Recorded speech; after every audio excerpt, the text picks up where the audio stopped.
Hello student, मैं संजय साहू अपने YouTube channel में आपका स्वागत करता हूँ। जैसा कि कल हम लोगों ने पढ़ चुके थे क्लास 12 मैथ में सारणिक में कल हम लोगों ने एक्सरसाइज 4.1 पढ़ चुके थे। आज हम लोग 4.2 पढ़ेंगे, मगर उससे पहले उसमें कुछ प्रॉपर्टीज लगती हैं सारणिकों की। तो आज हम लोग सारणिकों की प्रॉपर्टीज पढ़ेंगे। प्रॉपर्टी यहाँ पे लिखा हुआ है सारणिकों के गुणधर्म। ये किस लिए अप्लाई करते हैं, सबसे पहले तो ये चीज समझनी चाहिए। ये जो प्रॉपर्टीज हैं, इसकी 7 या 8 प्रॉपर्टीज हैं, उसको हम लोग पढ़ेंगे। तो इससे क्या होगा कि जो हम सारणिक हल करेंगे ना, तो वो बहुत ही सरलता से और हो जाएगी। मतलब हल तो हम कर सकते हैं और उसको और आसानी से भी कर सकते हैं। यदि आप ये प्रॉपर्टीज लगाएंगे तो आपको आंसर यूं चुटकियों में निकल आएगा, क्योंकि ये सिंपल है, कोई टफ है नहीं है। सारणिक चैप्टर है, सिंपल चैप्टर है, अच्छा चैप्टर है, पढ़ने में भी इसको बहुत मजा आता है। अब हम लोग यहाँ पे देखते हैं इसकी प्रॉपर्टीज, सारणिकों के गुणधर्म। तो पहला गुण है इसका, यदि किसी सारणिक की किसी पंक्ति या स्तंभ का प्रत्येक अवयव शून्य हो, यदि किसी सारणिक की किसी पंक्ति या स्तंभ का प्रत्येक अवयव शून्य हो तो सारणिक का मान भी शून्य होता है। जैसे एक एग्जांपल लिया हमने, क्या कह रहे हैं, सारणिक की, देखो आप लोग जानते हैं सारणिक की पंक्ति ये लाइनें कहलाती हैं और स्तंभ ये वाली लाइनें कहलाती हैं।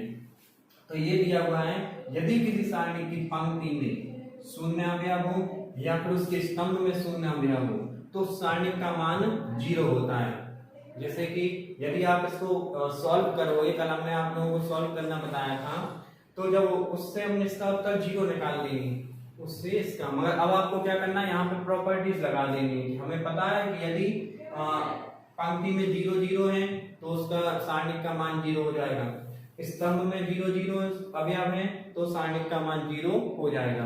अब हम आगे चलते हैं, दूसरा गुण देखते हैं। यदि किसी सारणिक की पंक्तियों को स्तंभों तथा स्तंभों को पंक्तियों में बदल दें तो सारणिक के मान में कोई परिवर्तन नहीं होता है।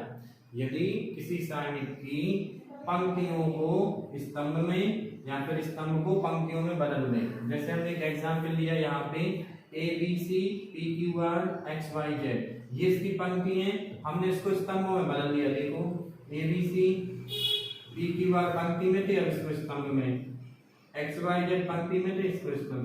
तो जो इनकी वैल्यू आएगी वो समान आएगी बिल्कुल, मतलब इनकी जो वैल्यू उसमें कोई चेंजेस नहीं होते हैं। इसी प्रकार हमने अभी पंक्ति से स्तंभ में बदला है, अब स्तंभ से पंक्ति में बदल देंगे। अब हम लोग देखते हैं इसके प्रॉपर्टीज 3। ये है गुण तीसरा, यहाँ ये है चौथा। यहाँ पर अब है, यदि किसी सारणिक में दो आसन्न पंक्तियां अथवा स्तंभों को परस्पर बदल दिया जाए तो इस प्रकार प्राप्त सारणिक का मान पहले वाले सारणिक के मान का ऋणात्मक होता है। देखो, यदि किसी सारणिक में दो आसन्न पंक्तियां या फिर आसन्न स्तंभ क्या होते हैं, आसन पंक्ति और आसन स्तंभ होते हैं जो बिल्कुल बगल में होते हैं, एक के पास एक होते हैं, उसको कहते हैं। जैसे, और यदि उनको आपस में हम चेंज कर देते हैं तो जो सारणिक का मान होता है वो ऋणात्मक हो जाता है। फिर से हम बोल रहे हैं कि किसी सारणिक की दो आसन पंक्तियां या फिर दो आसन स्तंभों को हम परस्पर बदल देते हैं तो जो सारणिक का मान होता है वो माइनस हो जाता है। देखिए यहाँ पे एक एग्जाम्पल लिया हमने, हमें एक सारणिक दी हुई है ABC PQR XYZ। अब हमने क्या किया, ABC और PQR को आपस में बदल दिया, इसको ऊपर रख दिया, इसको नीचे, तो जो उत्तर आया अपना वो माइनस का रहा। ये नीचे वाली को हमने जैसा है वैसा रख दिया। तो समझ में आया, जब भी हम किन्हीं दो पंक्तियों को या दो स्तंभों को आपस में बदलते हैं तो जो सारणिक का मान होता है वो ऋणात्मक हो जाता है। अब देखिए इसका चौथा गुण, यदि किसी सारणिक की कोई दो पंक्तियां अथवा दो स्तंभ समान हैं, यदि किसी सारणिक की कोई दो पंक्तियां या फिर दो स्तंभ समान हैं तो उस सारणिक का मान शून्य होता है। देखिए यहाँ पे एक एग्जांपल लिया हमने कि देखो यहाँ पे ABC फिर नीचे ABC और PQR दिया हुआ है, तो ये दोनों पंक्तियां समान है ना, तो सारणिक का मान 0 हो जाएगा। यहाँ पे देखिए फॉर एग्जांपल लिया हमने ABC, यहाँ पे दोनों स्तंभ समान है तो सारणिक का मान 0 है। जैसे हम आपको एक और एग्जांपल लेते हैं, 1 1 1 1 1 1 और 2 3 4। तो यहाँ पे ये दोनों स्तंभ समान है तो इस सारणी का मान सीधे सीधे 0 हो जाएगा। इसी प्रकार यदि पंक्तियों में है तो भी 0 हो जाएगा।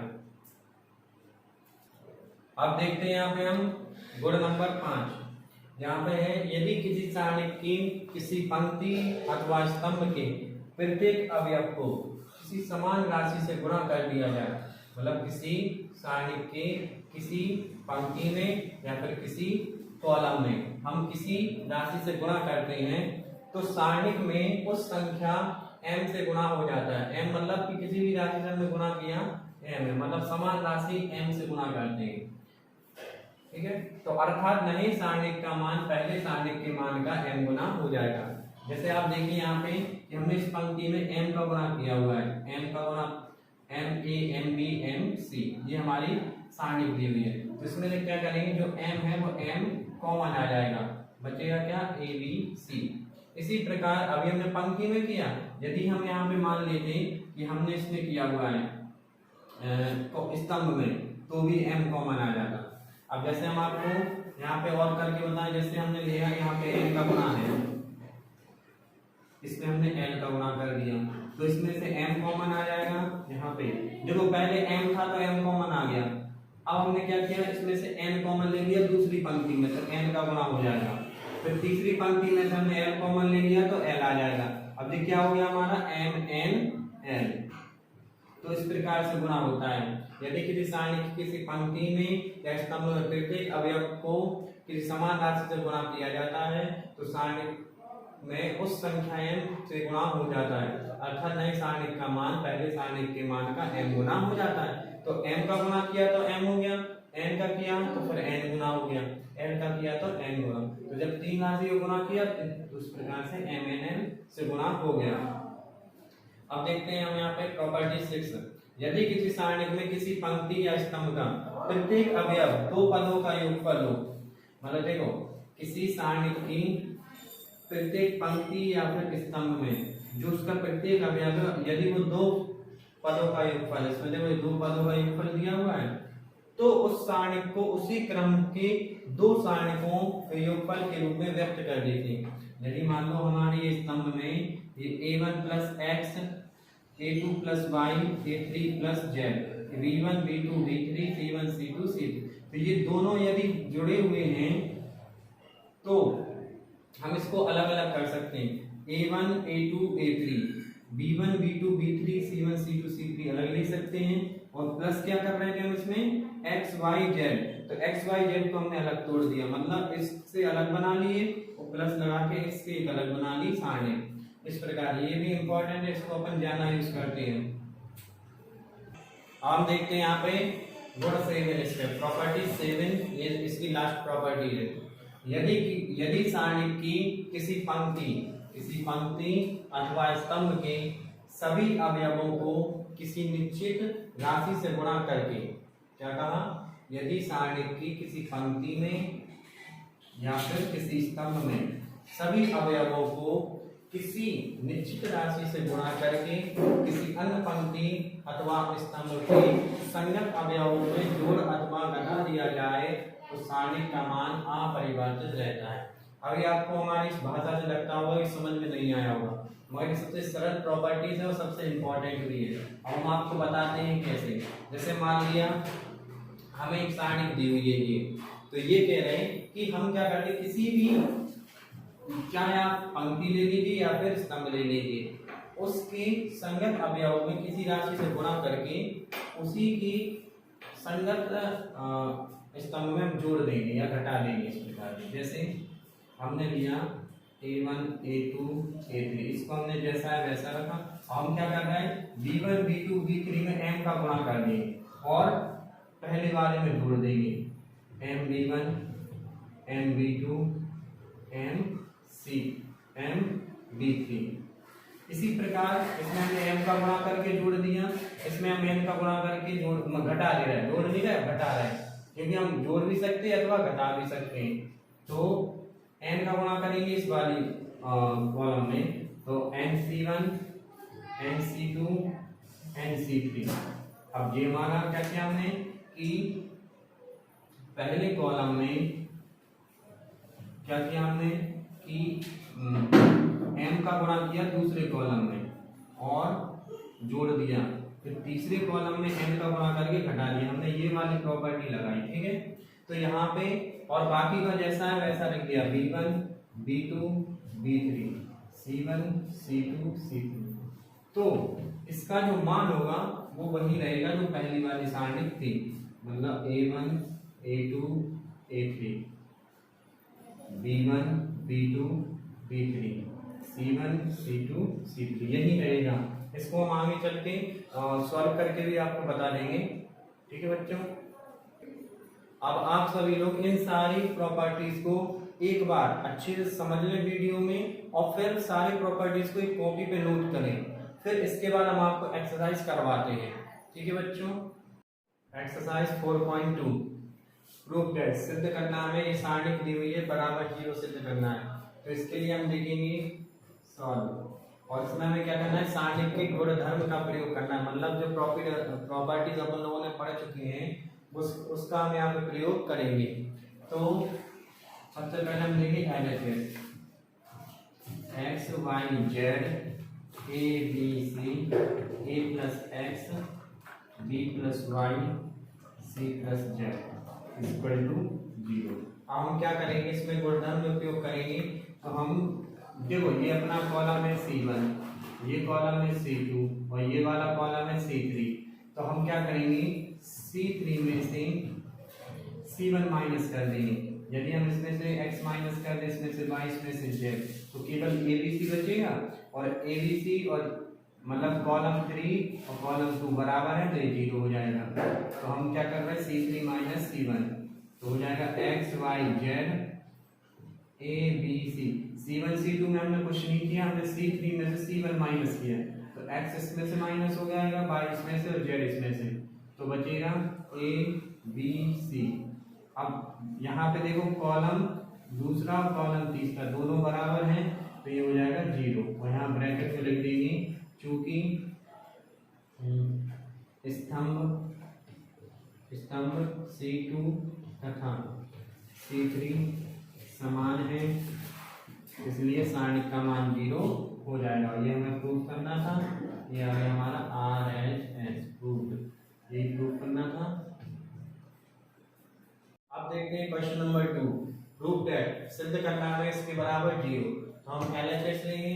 अब हमें इनमें फिर गुणधर्म लगाने हैं, तो हम ऐसा करेंगे क्या कि जिससे ये सरल हो जाए। तो हम यहाँ पे देखेंगे ये जो अपने पास C1 कॉलम है, C1 में हम क्या कर रहे हैं कि हम इसमें जोड़ देंगे, इसमें हम जोड़ देंगे C2 को और C3 को। तो C1 में जोड़ देंगे C2 C3। ठीक है, हम इसको यहाँ पे LHS लेते हैं। LHS में हमने क्या किया कि C1 में C2 और C3 को जोड़ दिया, तो ये हो जाएगा a माइनस b तो उठाए, जोड़ देंगे हम इसमें b माइनस c C2 और फिर c माइनस a। इसी प्रकार नीचे b माइनस c, इसमें हमने ऐड कर दिया c माइनस a, फिर ऐड कर दिया a माइनस b, फिर c माइनस a, इसमें ऐड कर दिया a माइनस। अब देखते हैं यहाँ पे हम a माइनस बी ऐड कर दिया, फिर आ जाएगा b माइनस सी। अब इसके बाद बाकी के दो लिखते हैं b minus c, c minus a minus b, c minus a minus b, b minus c। इसको हम ऐड करेंगे तो माइनस b और प्लस b कैंसिल हो जाएगा, माइनस c और प्लस c और माइनस a और प्लस a 0 हो जाएगा। इसी प्रकार नीचे भी 0 हो जाएगा। तो हमें क्या मिलेगा, ये जो पूरा है ना ये 0 हो जाएंगे। देखो minus c plus a, minus a plus a, minus b plus b, इसी प्रकार से ये सब 0 हो जाएंगे। फिर दूसरा लिख देंगे b minus a, c minus a minus b, c minus a minus b, b minus c। तो यहाँ पे वैल्यू 0 हो जाएगी। हम आपको बता चुके हैं कि किसी पंक्ति या फिर किसी स्तंभ की यदि किसी एक अवयव में 0 0 है तो उस पूरे सारणी का मान 0 हो जाएगा। तो ये आपको हम लिखेंगे चूंकि C1 स्तंभ में अवयवों की संख्या 0 है, अवयव 0 है। C1 स्तंभ में अवयव 0 है, इसलिए सारणिक का मान 0 हो जाएगा। ये हमारा प्रूफ हो गया, RHS प्रूफ। ठीक है, अब हम लोग देखते हैं क्वेश्चन नंबर 3, प्रूफ दैट। ये सारणिक दी हुई है, इज इक्वल टू 0 प्रूफ करना है, तो हम LHS लेंगे। अब देखिए यहाँ पे 2 3 5 7 8 9 65 75 और 86 दिया हुआ है। अब हम ऐसा इसमें कौन सी गुणधर्म लगा दें कि हमारी इसकी वैल्यू 0 हो जाए। तो हम क्या करेंगे, यहाँ पे देखिए ये जो दूसरा वाला है ना, ये कॉलम, इसमें यदि हम 9 का गुणा कर दें और C3 में घटा दें, मतलब C3 में हम क्या कर रहे हैं, ये C1 कॉलम है, ये C2 है, C3। C3 में हम घटा देंगे 9C2, मतलब 9 का गुणा करके इसमें से घटा देंगे। अब देखो हम यहाँ पे घटा रहे हैं 2 3 5 7 8 9, अब इसमें घटाएंगे 65 75 86, ये तो था। अब 9 का गुणा करके घटाना है, तो 9 का गुणा इसमें होगा 7 नाम 63, 8 नाम 72, 9 नाम 81, 2 3 5 दिया जाएगा 7 8 9। अब 65 में 63 घटाए 2 बचे, 65 में से 72 घटाए 3 बचे, 86 में से 81 घटाए 5 बचे। अब देखेंगे यहाँ पे हमारा C1 और C3 बराबर है, इसलिए सारणिक का मान कितना हो जाएगा, 0। यहाँ पे हम लिख देंगे C1 is equal to C3, ये आंसर हो गया। अब देखते हैं क्वेश्चन नंबर 4, प्रूफ करना है हमें इस सारणिक को इसके इक्वल। तो हम लेंगे LHS। हम इसको हल करने के लिए क्या करेंगे, C3 में C2 को जोड़ देंगे, C3 में C2 को जोड़ देंगे, 1 1 1 BC CA AB। अब इसका तो गुणा भी करके जाएंगे और इसको जोड़ देंगे, AB प्लस BC, ये गुणा करने पर हुआ, और BC जोड़ देंगे, B का C में फिर B का A में गुणा कर देंगे, तो BC plus BA plus CA। इसी प्रकार CA plus CB plus AB। अब देखो यहाँ पे AB plus BC plus BC, AB AC है यहाँ पे, AB plus BC plus CA। इसी प्रकार ये तीनों समान है, तो हम क्या कर रहे हैं, AB plus BC plus CA common ले लेंगे। जब कॉमन ले लेंगे 1 2 3, और कॉमन किस में लिया इस बार ही, क्या नाम, इसमें से कॉमन लिया हमने C3 में से, BC CA। तो ये लाइन जो ये है ना अपना स्तंभ, ये हो जाएगा 1 1 1। अब यहाँ पे हमारा C2 और C3 बराबर है, सॉरी C1 और C3 बराबर है, तो सारणिक का मान हो जाएगा 0। तो AB plus BC plus CA into 0, और ब्रैकेट में लिख देंगे क्योंकि C1 is equal to C3, और ये पूरा वैल्यू कितनी हो जाएगी, सारणिक की पूरी वैल्यू हो जाएगी 0। ये RHS हो गया, यही प्रूफ करना था। अब देखते हैं क्वेश्चन नंबर 5, इसमें प्रूफ करना है इस सारणिक के इक्वल टू में ये वाली सारणिक। हम सबसे पहले इसमें LHS लेंगे, LHS लेने पर अब हमें क्या करेंगे, इसमें सिंपल हो जाए, तो इसके लिए हम क्या कर रहे हैं, सबसे पहले देखिए B plus C Q plus R और Y प्लस Z, ये इस वाले क्रम में दी हुई है। तो सबसे पहले हम क्या करेंगे, इसमें एक गुण लगाएंगे अपन कि स्तंभ तथा पंक्ति को परस्पर बदलने पर, परस्पर बदलने पर। अब क्यों बदला हम आपको अभी बताते हैं। यहाँ पर ये इस पंक्ति को हम स्तंभ में बदल दे रहे हैं, B प्लस C फिर Q प्लस R, जो ये पंक्ति है इसको स्तंभ में बदल देंगे, फिर दूसरी पंक्ति को स्तंभ में बदल देंगे, फिर तीसरी वाली को A plus B P plus Q X plus Y। हम A प्लस B माइनस करेंगे उसमें से B प्लस C, फिर माइनस करेंगे C प्लस A, फिर P प्लस Q, उसके नीचे X प्लस Y, फिर हमें माइनस करना है क्यू प्लस आर और माइनस करना है आर प्लस पी, फिर माइनस करना है हमें z plus y plus z और माइनस करना है जेड प्लस एक्स। अब हम देखते हैं इसमें हमें क्या क्या बचता है। माइनस का गुना होगा माइनस बी और प्लस बी, ये घट जाएगा, माइनस सी, ये माइनस सी, ये जुड़ जाएगा, माइनस ए और प्लस ए घट जाएगा। इसी प्रकार माइनस क्यू और प्लस क्यू घट जाएगा, ये माइनस आर होगा, इसका गुना होगा माइनस आर, ये बचे हो जाएगा माइनस पी और प्लस पी। इसी प्रकार प्लस वाई और माइनस वाई घट जाएगा और माइनस एक्स और प्लस एक्स बचेगा क्या वो देखते हैं। ये हो जाएगा b plus c, q plus r, y plus r, c plus a, r plus p, z plus x, और इसमें बचा हमारा minus two c, minus two r, minus two z. अब हम क्या करेंगे, इस कॉलम में से माइनस टू कॉमन ले लेंगे। यहाँ पे हम राइट कर दे रहे हैं, यहाँ हम राइट कर दे रहे हैं, बचेगा क्या, माइनस टू कॉमन लेने पर बचेगा b plus c, q plus r, y plus r, c plus a, r plus p, z plus x, और बचा हमारे पास सी आर जेड।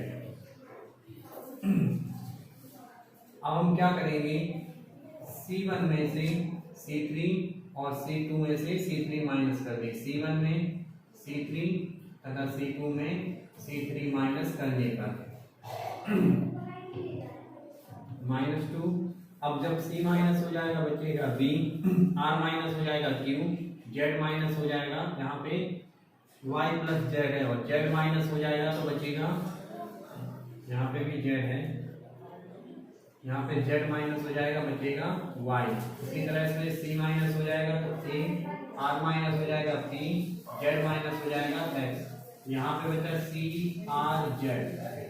अब हमें प्रूफ क्या करना है वो देखेंगे, A B C आना चाहिए, मगर हमारा यहाँ पे क्या आया B Q Y। तो हम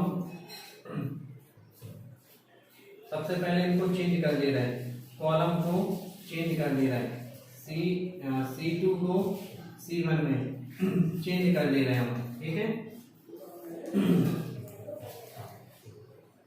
इनको हमने आपस में चेंज कर दिया, A P X, ये इधर आ जाएगा B Q Y। हम परस्पर चेंज कर सकते हैं, ये हमने आपको बताया था। और परस्पर चेंज करने पर क्या होता है, प्लस वाली चीज माइनस में कन्वर्ट हो जाएगी, तो माइनस माइनस हो जाएगा प्लस। अब हमें क्या चाहिए, ए बी सी कॉलम में चाहिए, मगर दिया हुआ किस में, पंक्ति में। तो अब हम क्या करेंगे, फिर से पंक्ति को स्तंभ में बदल देंगे। ये हम इसको अब यहाँ पे लिख कर दे, पंक्ति को स्तंभ में बदलने पर, स्तंभ में बदलने पर ये क्या हो जाएगा, 2 A B C P Q R X Y Z, जो कि हमें प्रूफ करना था। ये हमारा RHS हो गया। देखिए बच्चों, ये इम्पोर्टेंट सवाल है और अच्छा सवाल है, इसके लिए आप लोग प्रैक्टिस करें और कोशिश करें, क्योंकि ये गुणधर्म जितनी ज्यादा आप प्रैक्टिस करोगे उतनी जल्दी और उतनी ज्यादा आप लगाना सीखोगे, ठीक है बच्चों। हम देखते हैं क्वेश्चन नंबर 6, इसको भी प्रूफ करना है 0 के इक्वल। तो सबसे पहले हम LHS लेंगे, LHS में अब हम इसमें गुणधर्म लगाएंगे, तो हम क्या करेंगे, इसमें हम 1/c का गुणा कर देंगे, मतलब यहाँ पे हमने c का भाग किया और पहली पंक्ति में c का गुणा कर देंगे। यहाँ पे हम बता दे रहे हैं आपको, लिख के 1/c इंटू पहली पंक्ति मतलब CR1, इस प्रकार से हम लिखते हैं इसको, CR1। C का गुणा करने पर, C का भाग देने पर, C का गुणा करने पर, जो भाग है हमने उसको बाहर रख दिया, जो गुणा है वो अंदर कर दिया। 0 में गुणा होगा 0, P में गुणा हो जाएगा AC और -P में होगा BC। इसी प्रकार -C 0 बी सी ए। अब हम क्या करेंगे इसमें आगे कि यहाँ पर हम क्या करेंगे R1 में यहाँ पे R2 वाले कॉलम में B का गुणा करके R1 में से घटा देंगे। इसमें B का गुणा करके R1 में से घटा देंगे। देखिए B का गुणा इसमें करेंगे तो माइनस ए बी हो जाएगा, 0 में से घटाएंगे तो प्लस का हो जाएगा ए बी। इसी प्रकार ये 0 है, ऊपर जाएगा तो घटाएंगे तो ए सी रहेगा। ये माइनस का है, इसमें B का गुणा हो जाएगा माइनस बी सी, और माइनस बी सी घटाएंगे तो प्लस का बी सी हो जाएगा, इसमें से घटाएंगे तो 0, और ये नीचे है जैसा है वैसा रहेगा। अब हम क्या करेंगे पहली पंक्ति में से ए कॉमन ले लेंगे, तो ये आ जाएगा इधर, ये बचेगा बी सी 0 माइनस ए 0 माइनस सी बी सी ए। अब यहाँ पे देखिए ये पहली पंक्ति और तीसरी पंक्ति बराबर है, इसलिए क्या हो जाएगा यहाँ पे इसका मान 0। हम ए अपॉन सी इंटू 0 करने के लिए, चूंकि R1 बराबर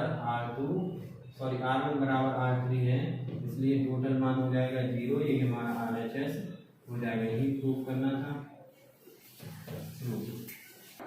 अब देखते हैं क्वेश्चन नंबर 7। इस सारणी के इक्वल में ये प्रूव करना है। तो सबसे पहले हम LHS लेंगे। सारणी दी हुई है यहाँ पर, देखिए a स्क्वायर ए बी और a, तो R1 में a कॉमन है, R1 में a कॉमन ले लेंगे। अब R2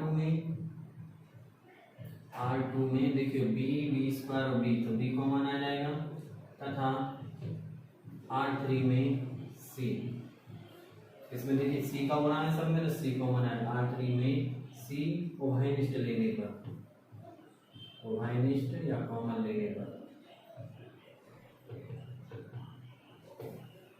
अब उभयनिष्ठ लेंगे तो a कॉमन आ जाएगा, b आ जाएगा और c बाहर बचेगा। अब ये हो गया माइनस ए बी सी, ये हो जाएगा a माइनस बी सी, यहाँ से a कॉमन आ जाएगा तो c d माइनस सी।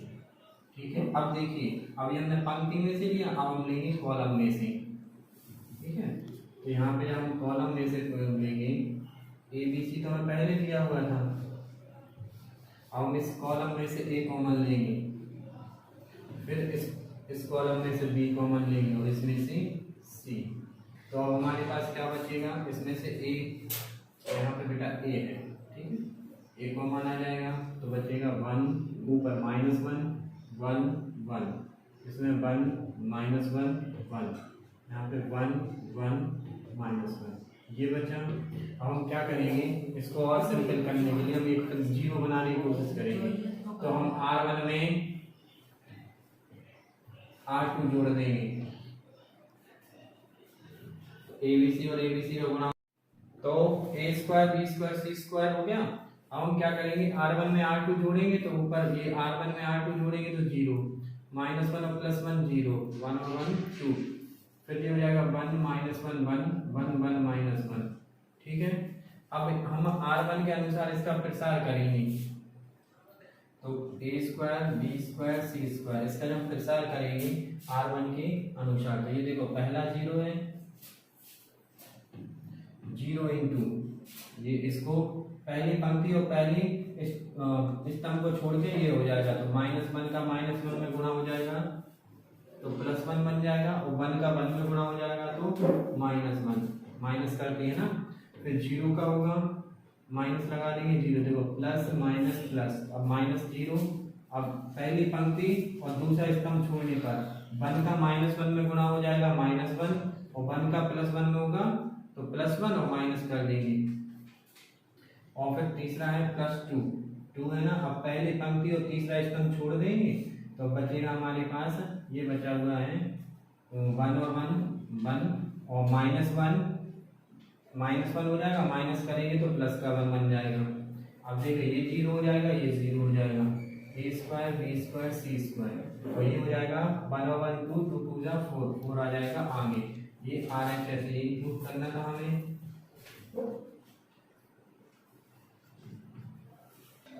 अब हम देखते हैं यहाँ पे क्वेश्चन नंबर 8 का फर्स्ट पार्ट। हमें इसके इक्वल को इसके प्रूव करना है, इसके इक्वल टू। तो हम क्या करेंगे, सबसे पहले R1 में R2 माइनस कर देंगे और R2 में R3 माइनस कर देंगे।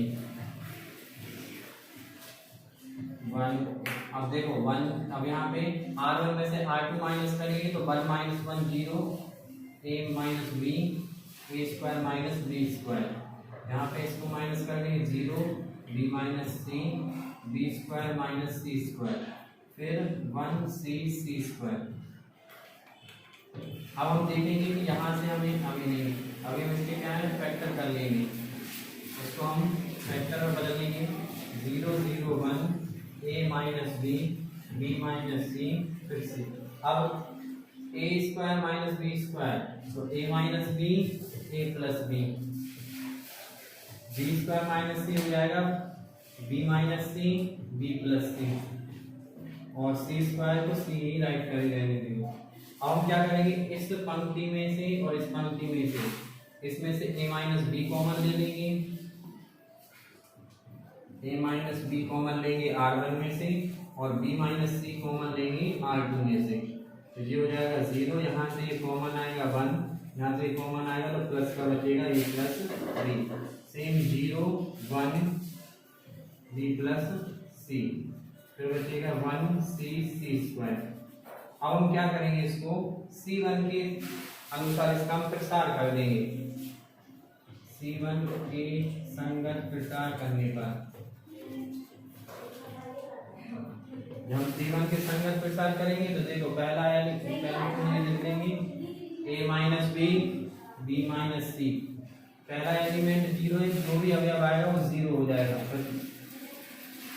प्लस माइनस प्लस, ये माइनस हो जाएगा, फिर 0 का गुणा होगा तो 0 हो जाएगा। अब हमें क्या करना है, 1 प्लस 1 इंटू, अब इस पहली पंक्ति और पहला स्तंभ तीसरी पंक्ति छोड़ने पर ये बच रहा है। हम इनका गुणा करेंगे, पहले हो जाएगा ये b प्लस c, और माइनस करना है हमें a प्लस b, ये हो गया हमारा 1 का मल्टीप्लाई वाला, ये 1 प्लस कर देंगे 1 into a plus b, a minus b, b minus c। यहाँ पे हमारा बचा